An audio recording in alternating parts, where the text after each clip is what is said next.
We made 55 sales within the first month of launching this brand new Shopify store. And we've gone on to generate over $100,000. And the funny thing is, we didn't blow any money on ads. We didn't do anything flashy. We didn't already have an audience. We didn't go viral. We just did the basics right. And we followed a proven plan that we implemented systematically. And it's a plan that not really anyone talks about on YouTube for a pretty simple reason, because it's boring, right? It doesn't get clicks.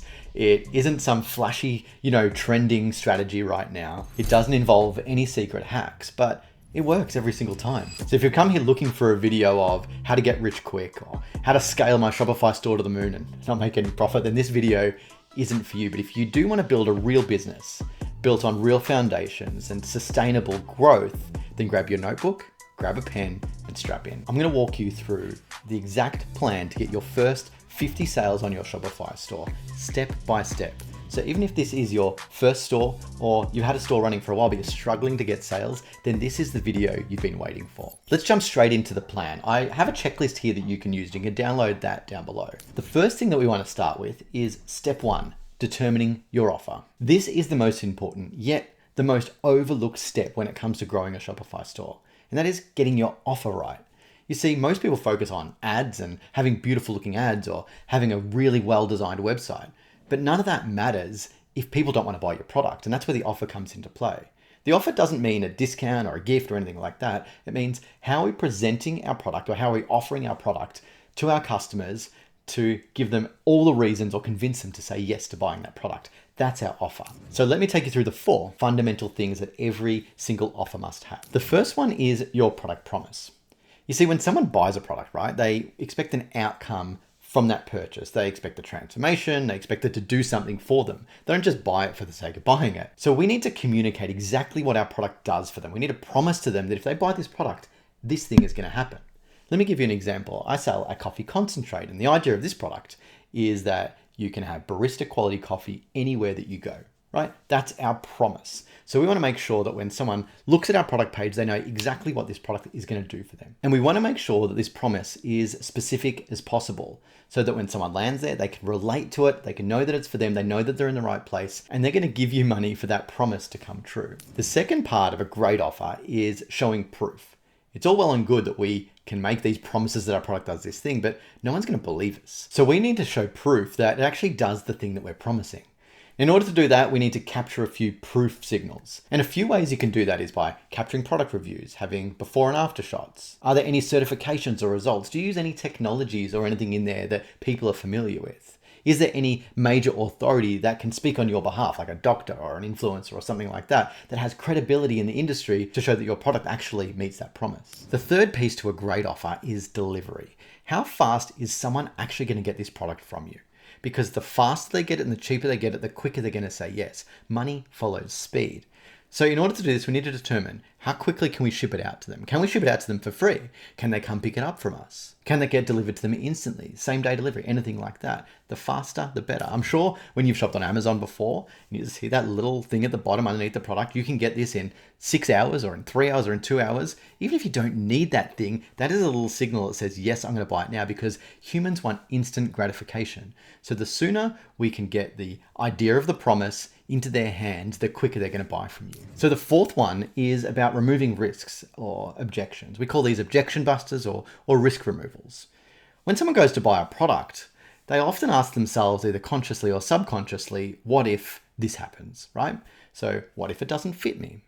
What if the material isn't as good as you say it is? What if the promise that you give me doesn't actually come true? What if this thing breaks after 6 months? Okay, these are all reasons for people to say no, and we want to give reasons for people to say yes. So in order to make a great offer, we need to remove the risks and bust any objections they may have. So a few ideas that you could do here is, maybe there's a money-back guarantee. Can you give a risk-free trial? Is there a warranty in place? Do you give free returns and exchanges? Let me give you a little example of what we did on our brand. We have a pretty unique product that no one's ever heard of before. It's a coffee concentrate. People don't drink that. They just drink filter coffee or espresso. They've never done this. So what we've done is we've added a 30-day risk-free trial. Now, that risk-free trial isn't mean that we give them free product. It just says that if you don't like it within the first 30 days, we'll give you money back, no problem. So this has removed all risk from them to making that purchase. And just by doing that, our conversion rates increased. We didn't lose any money and no one returned the product, but The perception was that if we're willing to get you to try it for free, then it must be good. So objection busters and risk removals are a key part of your offer. Step number 2 on your way to your first 50 Shopify sales is to create content. Content is the fuel of the internet. You consume content every day. You should consume hours of content, whether it's on Instagram or TikTok or even on YouTube, even in ChatGPT, in Google, wherever you are, you're consuming content on Netflix. I could just keep going on forever, right? It's the fuel of the internet, and it's the fuel that people live on every single day. And it's gonna be the number one driver of attention to your product. So if you're not creating content, you're not going to get found, and it needs to be the core of everything that you do in your business. So I'm going to give you a list of content that you can do right now just using your phone, okay? You can do it at home, you can do it anywhere you like. You've got no excuses. This is non-negotiable, guys. You need to be creating content in order to grow your business.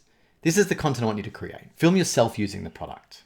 Film your friends using the product. Film your family using the product. Film yourself unboxing the product. Film yourself using the product. Film a founder style reel of you talking about why you started this business. Take photos of the product being used everywhere. You can use it yourself, you can use it outside, you can use it wherever it is. Depending on the product, film it being used. And then this is the kicker. I want you to send out 20 samples of your products to people to film content for you. Okay? Just by doing this, you're going to come up with 30 to 50 different pieces of content. Not only that, you're also going to get used to creating content because your role moving forward will be a content creator that generates interest for your brand. And when you have all this content, we can use it everywhere. We can use it on Meta ads. We can use it in TikTok. We can use it on Instagram. We can use it on YouTube. And it becomes the fuel that grows your business. Now, I'm hearing the dropshippers and the print on demand people out there saying, but I don't have my product, Brendan. That's not the idea. Well, that's what I want you to do. I want you to order a sample of your product and bring it home. And I want you to film the content. It's as simple as that. How do you expect other people to buy your product if they don't actually see the product in reality? How do you expect to sell your product if you haven't touched it and felt it?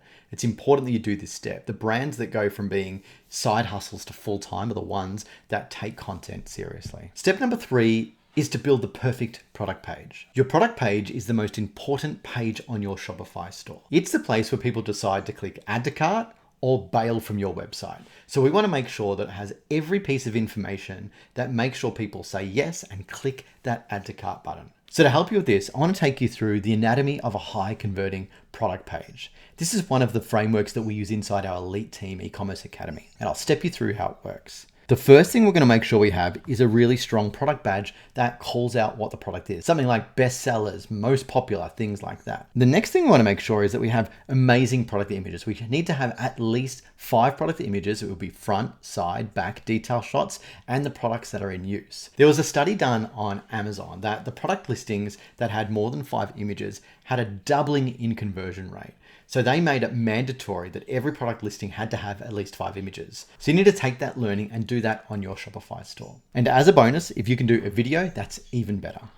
The next thing we do is we want to make sure that we show our reviews and our proof directly on there. We want to show our price super clear. And if there's any discounts, we want to make sure we have a strike through price. This is where we want to put our product promise. We want to put the pitch directly in there on why someone wants this product and what it promises to do for them.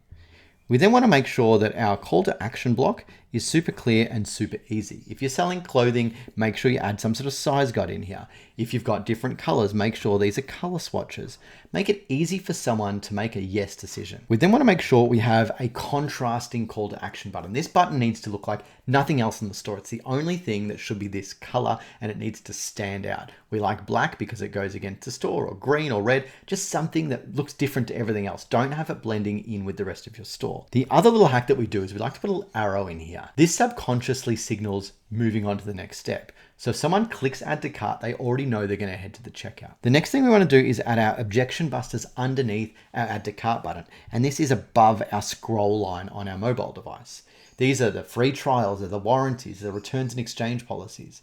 It's the shipping information. This is the information that people need to make a yes decision right near that add to cart button, so they don't need to go scrolling to find the answer. Then beneath the scroll, we want to add in feature icons. These are things to do with your products, whether it's made locally or it's organic or it's something else, or the unique properties that are about your product. Bring those to the light and make sure they're in icons. We then want to go into the detailed product description. Now, this product description needs to be benefit driven, not feature driven, right? So we want to talk about what the product does, not how it does it. And these should be dot points, either 3 to 5 dot points here. We can then move into our accordion areas where it's the more detailed information. It might be the how to, it might be shipping info. It might be ingredients. This is the area that people who are looking for further information on your store will go to. Think of it like the back of a box if someone's taking a product off the shelf. We then move down to extended product information that make your product better. This might be things about what's in the box. It might be about the founder. It could be anything that just gives a bit more explanation about the product. It's lower down the page and it's supplementary information. We then want to make sure that we add our product reviews directly on here so people can read from other people. This is more proof. And then in here, we want to add in some product specific frequently asked questions. Now, these FAQs aren't site-wide FAQs. These are questions that someone would have about this product. And all these questions should lead the person to saying, hell yes, I want that product. Now, step number 4 on your plan to get your first 50 Shopify sales is capture your customers' details. We have a saying inside the e-commerce academy, if we can't convert a customer, we want to make sure we capture that customer. You see, we go to all this effort of driving traffic to our store. If they come there and they don't buy and we've got no way of talking to them again, then we've just wasted all that effort. So we want to make sure we're capturing in some way, and there's a few different ways that we can capture them. The most common way is via a pop-up on the store, and we use Klaviyo to do our pop-ups integrated directly into Shopify. It's the best in the business. I'd recommend you try it. Now, I know what you're saying, pop-ups are annoying. Nobody likes pop-ups. Don't put them. I don't want to put them on my store. I can tell you something. People use them and they work every single time. But the secret is we want to make sure that what we're putting up on the pop-up is attractive to the person. We won't just say, subscribe to our newsletter. That doesn't work. People don't really care about that. We need to give them something of value in return for their contact information. People know how valuable their information is now, and they're not just going to give it to you for no reason. So you need to come up with some sort of incentive for them to give them that information. We'll often see a coupon on their first order. We might see a discount. We might have a free download. We might have a winner prize. We want to give them something that they're going to give you in return for what you want to give them. Got it? So come up with that first, and then use Klaviyo to get that set up and install it on your Shopify store. And once that's set up, we can use Klaviyo to send them out an automated email in a welcome series when they join that list. And that email will tell them all about you and nurture them so that they'll come back to your store and ideally buy from you. But that's not the only way to capture our customers. There's a few other little things that you've got to do from day one. We've got to install our Meta Pixel. We have to install a TikTok Pixel, and we have to install a Google tracking, right? The reason we do this is every time someone visits your store, if the pixel's installed, it signals to that pixel who that customer is. So that by the time you go to start ads, we've already got a warmed up pixel of known customers and known visitors. So those ads are just going to work better. So even if you're not going to run ads, install the pixel now so we can start warming it up for one day when you might want to do it. Okay. If you've made it this far, then it's obvious that you're serious about growing your Shopify store. It might surprise you, but we put out videos like this every single week and we have thousands and thousands of visitors, but less than 10% of people actually subscribe to the channel.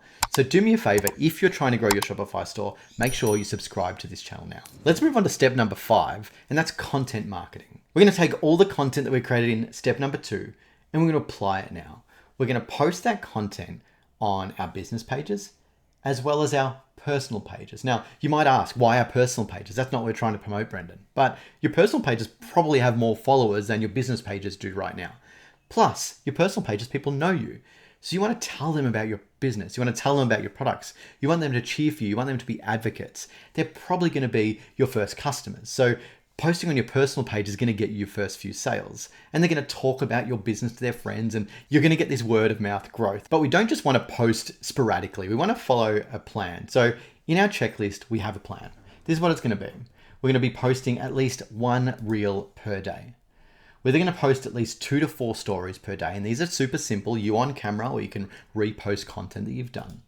We need to do 2 to 4 in-feed posts per week. These are the posts that are in your Instagram feed. These can be images, carousels, they can be videos. So that will get you into a content rhythm on putting content out there. But that might not necessarily get you an audience, right? It'll get you into a rhythm and it'll show people about it. But what we want to make sure we're doing is we want to start building our audience and getting followers and likes and shares and everything like that. That's where these next steps come in. What you want to do is you want to follow your competitors. We want to keep an eye on what they're doing. We want to keep an eye on their content. We want to see what they're selling. We want to make sure that we've got our finger on the pulse in that market. The second thing you want to do, and you want to do this as your business page, you want to follow your competitors' followers. Now, the reason we want to do this is if your competitors' followers are following them, I'm saying follow a lot, then they're clearly interested in what it is that they sell. Now, if you go ahead and you follow those followers, they're going to see your business come up. It's a little bit like tapping them on the shoulder if they're in the line to go into that store.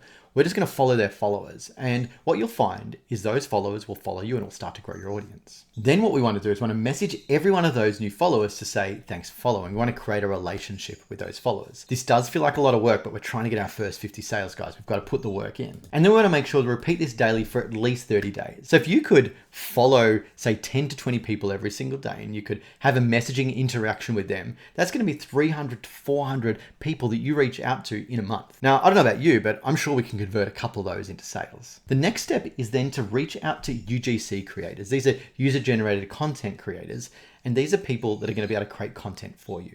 We need to outreach to at least 10 a week and offer to send them free product for them to create videos for you. This is where we start to compound the types of content we're creating.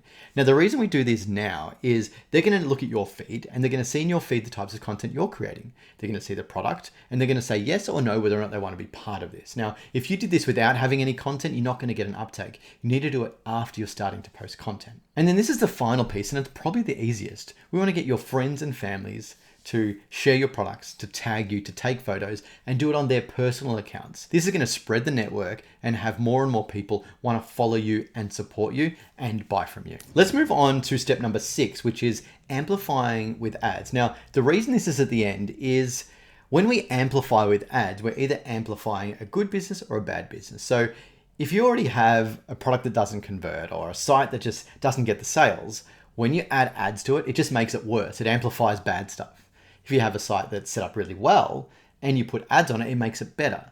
So if you haven't completed the first 5 steps, pause now, go back to those steps, implement them, and only then run ads. There's no point running ads for a bad business. If you have done those, then let's move on. We want to think about the right ad channel to use. I don't want you to use all ad channels. When we're early on in the piece here, we don't want to just be blowing money across ad channels. We want to use the right platform for the right product, okay? So there's 2 types of platforms that we choose from. One is what we call demand generation platform, and the other is what we call a demand capture platform. So demand capture platform is a platform where someone is actively looking for your product. Think search engine. Someone will be in there typing for black hats.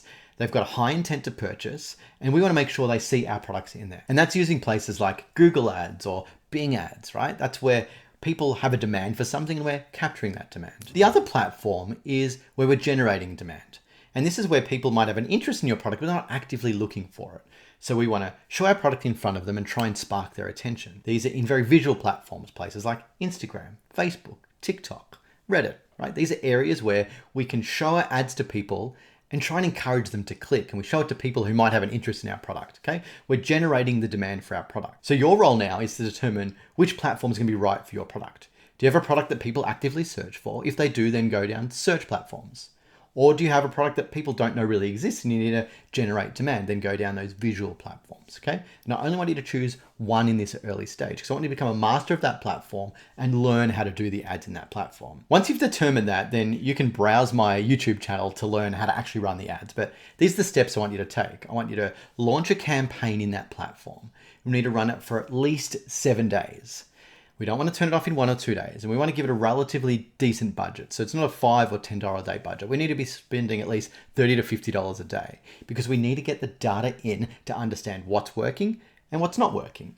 Then after the 7 days, we look at what's working, okay? And we do more of that. And then we look at what's not working and we do less of that. We do that for another 7 days and we continue to repeat. The idea is that we get gradually better over time because we're learning what's working and what's not working. And I want you to think about ads a little bit differently to what everyone else's teaches. Ads are a way for you to learn about what's working in your business. If they don't work, then we don't just turn them off. We want to look at them and say, well, why didn't they work? What went wrong? What can we do differently next time to make them better? Because every successful business is using ads to grow. So if they don't work for you, then it's not that it's you that's doing it wrong. It means that you're just reading the data wrong to make them work, okay? So that's really important. Ads will work for you if you read the data and continue to improve. So continue to learn, test, and improve. Okay, so I have an extra bonus step that I didn't mention at the start. And this is one that everyone should be doing no matter what. If we think about step 4, where we're capturing our customers, we want to make sure we're actually doing something with those customers. The amount of brands that I see building this huge email list and not actually emailing them is crazy, right? These are customers that are willing to buy from you. So what I want you to do is implement follow-up emails. The first one I want you to implement is an abandoned cart email. This is the one where we send an email to someone who gets to our cart, but doesn't buy from us. We send an email and remind them, hey, your cart's still here, come and buy from us. We could even send them an incentive, if you like, that expires. We could say for the next 48 hours, you can buy your product for 10% off, right? Create some urgency. The second follow-up email I want you to do is a thank you email. We want to actually thank the people who did buy from us. And this email needs to come from you. It needs to be short and personal. It needs to be something like, hey, Jim, thanks so much for shopping with us. We're a really small business and we really appreciate you supporting us. If you want to shop with us again, here is a $5 coupon code. You can use it yourself or send it to your friends.